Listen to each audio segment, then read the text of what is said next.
შინაგან საქმეთა სამინისტროს განცხადებას პირდაპირ ეთერში დავაზრდით. ირაკლი ნადირაძე, პაატა მანჯგალაძე და ლაშა ბერიძე დააკავეს. მათ ბრალად ედებათ საქართველოს კონსტიტუციური წყობილების ძალადობით შეცვლისკენ ან სახელმწიფო ხელისუფლების დამხობისკენ მოწოდება, ასევე ჯგუფური ძალადობის ორგანიზება, ხელმძღვანელობა და მასში მონაწილეობა. დანაშაულები 9 წლამდე ვადით თავისუფლების აღკვეთას ითვალისწინებს. სამართალდამცველების მიერ მოპოვებული მტკიცებულებებით, ასევე სხვადასხვა მედია საშუალებით გავრცელებული ვიდეო მასალის შესწავლის შედეგად დგინდება, რომ თავისუფლების მოედანზე მიმდინარე აქციის დროს ორგანიზატორების მხრიდან ძალადობრივი შინაარსის მოწოდებები გახმოვანდა. ასეთი მოწოდებები ხმოვანდებოდა მიმდინარე წლის 4 ოქტომბრამდეც. შინაგან საქმეთა სამინისტრომ აქციის მონაწილეების მიმართ გაავრცელა არაერთი მოწოდება, რომ შეკრება მანიფესტაცია ყოფილიყო მშვიდობიანი და არ გასცენოდა კანონით დადგენილ ფარგლებს. თუმცა საპროტესტო აქციაზე გახმოვანებული ძალადობრივი მოწოდებების შემდგომ აქციის რამდენიმე მონაწილემ და ორგანიზატორმა ათონელზე მდებარე პრეზიდენტის სასახლის ჯებირები გადაანგრიეს და პრეზიდენტის სასახლის დაკავება სცადეს. გამოძიება სისხლის სამართლის კოდექსის 317, 322, 222, 225 და 197 მუხლებით მიმდინარეობს. გამოძიების შედეგებისა და ახალი დეტალების შესახებ ინფორმაცია საზოგადოებას ეტაპობრივად მივაწვდით. დიდი მადლობა.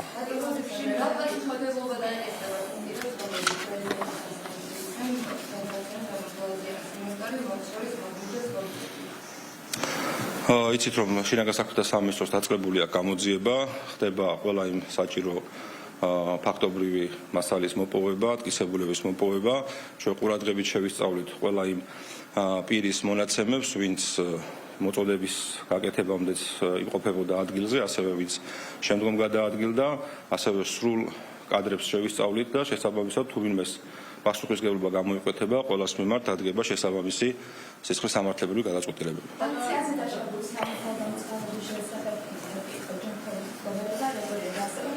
მეორე კითხვაც გვაქვს, მოგვწერეს მეილზე, სადაც არის არაბუჩოს და მოჩვენებია საუბრობ ჩანაწერი. ამასთან დაკავშირებით ინფორმაცია თუ გაქვთ? რაც შეეხება დაშავებულ პოლიციელებს, მინდა გითხრათ, რომ სულ 32 პოლიციელია დაშავებული.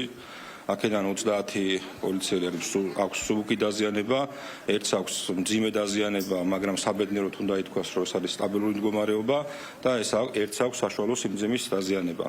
შესაბამისად, ისინი გადიან მკურნალობას და იმედი ვიქონიოთ, რომ ისინი მალე გამოჯანმრთელდებიან.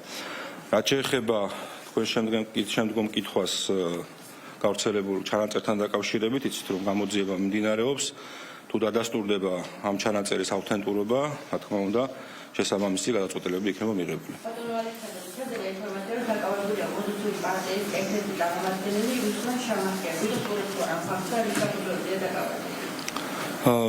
მის დაკავების ფაქტს გიდასტურებთ. გამოძიება მიმდინარეობს 236 მუხლით, რაც იარაღის უკანონო შენახვას გულისხმობს.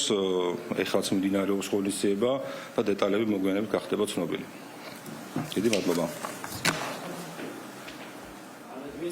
თქვენ პირდაპირ ეთერში ისმენდით შინაგან საქმეთა სამინისტროში გაკეთებულ განცხადებას, მას ასე დაკავებულია აქციის ორგანიზატორთა ნაწილი, მათ შორის მურთაზ ზოდელავა, პაატა მანჯგალაძე და ირაკლი ნადირაძე, ასევე ცოტა ხნის წინ ჩვენ დავინახეთ, რომ კლინიკა ჰელსიკორიდან გამოიყვანეს და ასევე დააკავეს გუშინდელი აქციის მთავარი ორგანიზატორი და ხელმძღვანელი პაატა ბურჭულაძე. ახლა თქვენ კადრებში ხედავთ თუ რა ვითარება ადგილზე, პოლიციის განსაკუთრებული მობილიზება შეინიშნება.